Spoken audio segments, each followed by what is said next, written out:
nggak ngaruh juga sih. Bisa.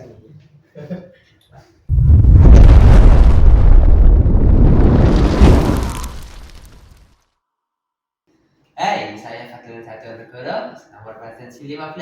Saya berasal dari SMA 3 Semarang. Hari ini saya ditemani dua narasumber saya, Diego Halo semua, nama saya Dio Besatala, nomor presensi 13. dan Dewi. Ya, halo semua, saya Widya Sutoni, nomor presensi 18. Saya juga berasal dari SMA 3.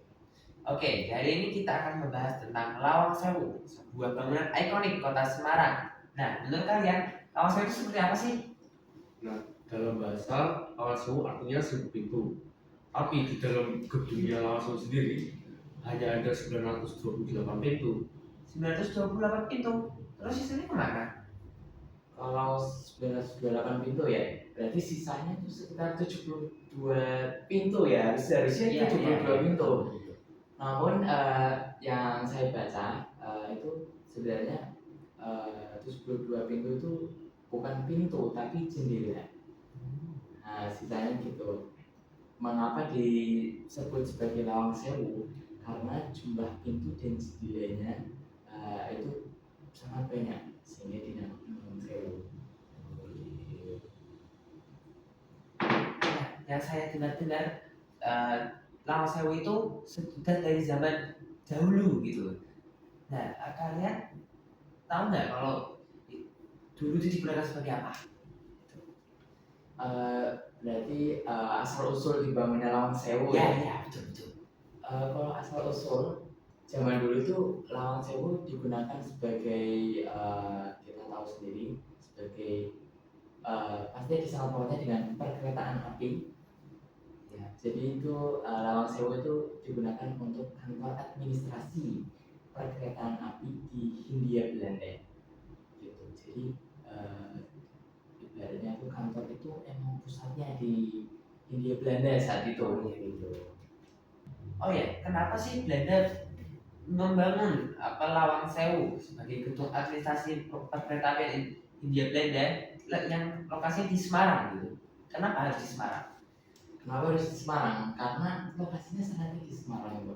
Karena Semarang memiliki pelabuhan besar yang digunakan untuk ekspor dan impor, melakukan ekspor dan impor.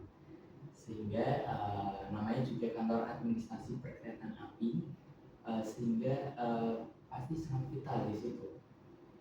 Gitu, untuk distribusi barang.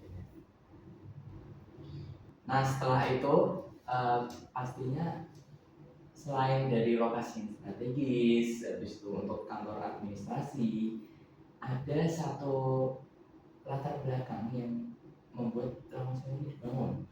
Karena untuk simbol dari kekuatan kolonial Belanda pada saat itu, pasti kan sebuah pemerintahan kekuasaan itu pasti membangun sebuah bangunan yang ibaratnya menjadi simbol dari kekuatan kolonial Belanda pada saat itu. Oh iya. Gitu. Jadi ibaratnya agar negara lain itu takut dengan Belanda ya mungkin. Ya.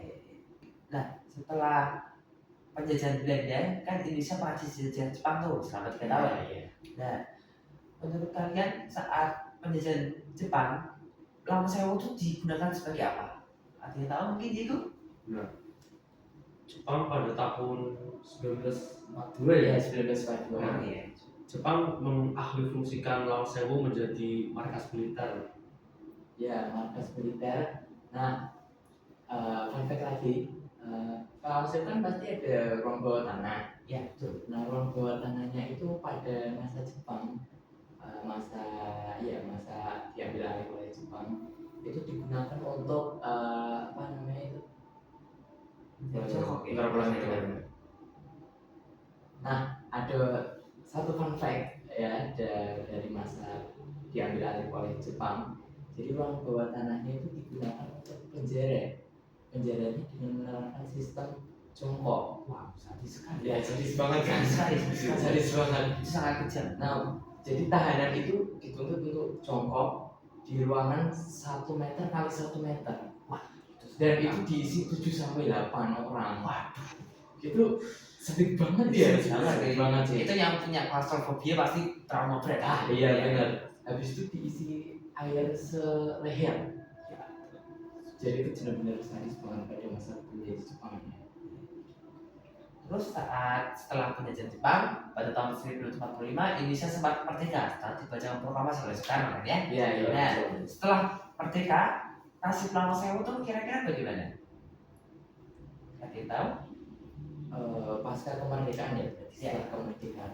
Kalau setelah kemerdekaan itu Lawang Sewu sebenarnya itu digunakan untuk militer juga, sama seperti masa Jepang. Wah, gak berubah tuh. Iya, nggak berubah. Sebenarnya nggak berubah, benar-benar. Jadi masih digunakan oleh instansi pemerintah pada saat itu. Nah, pada 1970 ini Lawang Sewu itu benar-benar nggak diurus banget, nggak diurus sama pemerintah. Sehingga kalian pasti pernah dengar kan ada mitos-mitos Lawang Sewu. Ya, itu betul yang Pada saat itu 1970, jadi awalnya pada tahun 1970 itu karena Lawang Sewu tidak terurus ya. ya betul. Jadi pembangunannya sangat teralai gitu Iya, ya. angker. Penuh dengan tumbuhan gitu. Betul. Itu sangat tidak terawat sekali. Nah, setelah terbengkalai yang bertahun-tahun dan dimulai tahun 1970, adakah niatan pemerintah untuk merenovasi Lawang Sewu yang notabene-nya sebagai cagar budaya gitu atau juga ya pemerintah cagar budaya gitu? Kamu tahu Diego? Kalau nggak salah pada tahun 2000 direnovasi. Sempat direnovasi. Iya. Makanya jadi bangunan yang keren banget ya sekarang. Ya, sekarang keren banget sih. Kita kan SMA 3 pasti kan setiap hari Iya. lihat Iya, Lawang Sewu iya, itu betul, bagaimana sih betul. bangunannya. Juga sangat mulah. Iya, betul. Oke, jadi yang saya tangkap itu Belanda membangun Lawang Sewu sebagai kantor administrasi kereta api, lalu diubah oleh Jepang sebagai markas militer dan bandara Jongkok, dan lalu diubah lagi dipemilikan oleh Indonesia sebagai markas militer juga, Iya. dan sempat terbengkalai selama bertahun-tahun, dan sempat direnovasi kembali oleh pemerintah Indonesia pada tahun 2000. Nah, yang saya baca itu Lawang Sewu itu punya arsitektur yang menarik gitu, Menarik ya. unik gitu. Betul. Menurut kalian gimana? Apa sih yang bikin menarik itu?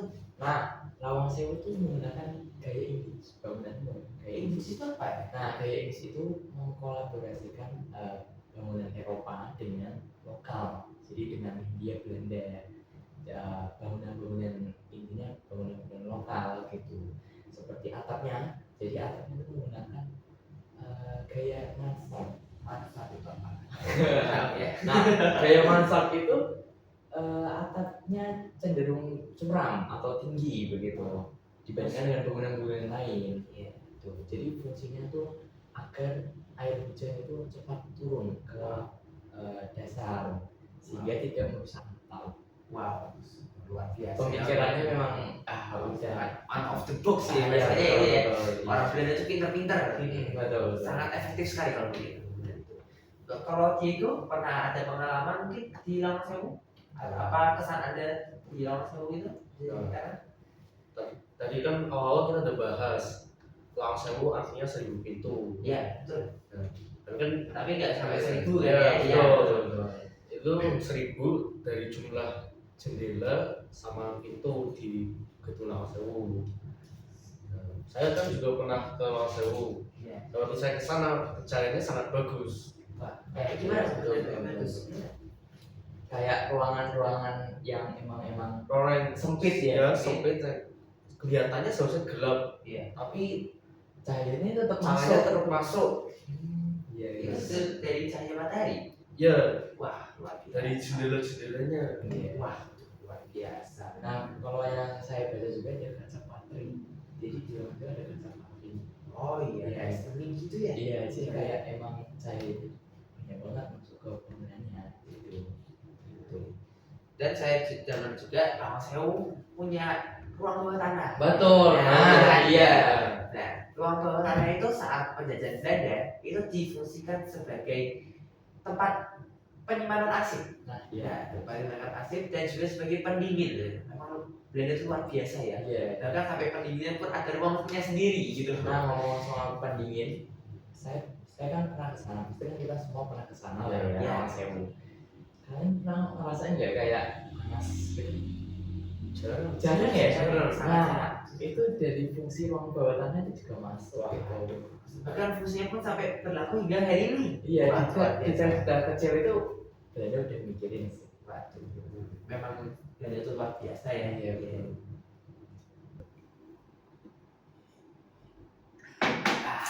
Segar sekali ya. Nah, yang namanya bangunan tua ini ya, pasti nggak luput dong dari cerita horor dan mitos. Ya, betul. Mas Diko punya pengalaman nggak di Lawang Sewu? Ya, saya kan sering ya, kan rumah saya dekat. Iya. Saya dan keluarga saya sering ke Lawang Sewu. Saya pernah waktu tengah malam, bukan tengah malam sih, maghrib, saya dan keluarga saya ke kafenya. Saya dan kakak saya dan saudara saya satu lagi kayaknya kita berpisah dari rombongannya. Rombongan Ya. yang lain gitu Ya, keluarga saya berpisah. Nah, saya dan kakak saya dan saudara saya lihat dari jauh, kan pintunya banyak sekali ya. Ya, betul, karena kejadian banyak gitu Ya. ya. Betul, betul. Nah, kita lihat kayak dua pintu, buka sendiri, kita tutup sendiri. Itu secara berturut-turut atau Iya, sekali? turut-turut. Wow, keren sekali. Nah, saya nggak tahu itu makhluk halus atau apa ya. Tapi itu enggak ya? Ya, Itu itu enggak, positif Enggak, itu itu ya. udara. Itu udara yang sangat kencang. Angin gitu. Dan juga pasti banyak banget orang yang menjadi saksi mengalami juga.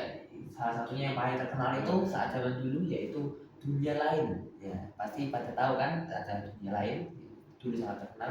Itu membuat Lawang Sewu ini semakin terkenal gitu. Karena pas acara dunia lain itu salah satu pesertanya masuk ke dalam ruang bawah tanahnya ya. Iya, Iya, maksudnya ya. betul. Yang Sambil minum ya? ya silakan silakan. Iya. Yang sangat terkenal itu bagian saat saya itu melihat sosok Mbak Kuti. Mbak Kuti itu kirain Kuti. wah itu itu sangat ngeri sekali ya ngeri. Wah, Iya. dan juga banyak banget ya cerita-cerita dari orang yang pernah lihat hantu tanpa kepala, orang di Belanda. Nah, dari yang banyak orang yang mengalami itu karena sekarang jadi destinasi wisata gitu ya. Nah, Mas Dio kan udah pernah ke sana kan ya, di tempat wisata ya kan, betul kan? Ya, betul. Pengalaman ya? Iya, Pengalaman ke sana. Mas Fadlin udah pernah ke sana belum? Jujur saya belum sih. Waduh, hari gini belum pernah ke sana. Jangan ya. Iya. Waduh, ya. Pengalaman ya. Jadi saya pernah ke Lawang Sewu dulunya. Kita sebagai seorang Semarang sih ya. Iya. Sudah pernah ke sana ya. Ya, dari saya bukan orang Semarang. Waduh. Boleh habisin ya, habisin. Ya, mungkin lain kali saya bisa ke sana ya. Iya. Baru kenal tahun. Ya, mungkin baru pernah ya. Tahu mau ngajak Ya, betul. Nah, saya pernah ke sana dan masuk ke ruangan-ruangannya. Di Lawang Sewu itu ruangannya banyak banget. Banyak banget. Iya. Berlapis-lapis ya. Iya, betul. Berruangan-ruangan tertutup. Iya, jadi bangunannya tuh apa ya? Kayak ada lorong besar gitu. Iya. Itu tuh ya kalau kita nyebut umbe. Ya, Iya. Oh iya. Terus saya pernah ke atas juga, di ruangan atas. Lantai 3 ya. Lantai 2. Oh, lantai 2 ya. Lantai 2. Lantai 2 itu tangganya suram. Waduh. Jadi kalau naik itu memang benar harus hati-hati sih. Karena juga itu sebagai tangganya sudah tua juga ya. Iya, Sudah jadi juga betul. harus hati-hati juga kan. Nah, di sana namanya juga Lawang Sewu. Banyak pintu dong. Iya, jelas. Itu Lawang Sewu. Di setiap ruangan pasti ada sejarah-sejarahnya. Iya. Jadi si Lawang Sewu tuh terus ada. Ya kalau kita lihat ada replika, bukan replika sih. Ya betul. Apa yang kereta? Miniatur kereta. Iya, kereta. kereta. Karena Besar itu ya. seperti Iya. karena PT KAI mengambil Lawang Sewu sebagai juga difungsikan sebagai museum kan ya. Iya, Museum kereta api. kereta api gitu ya.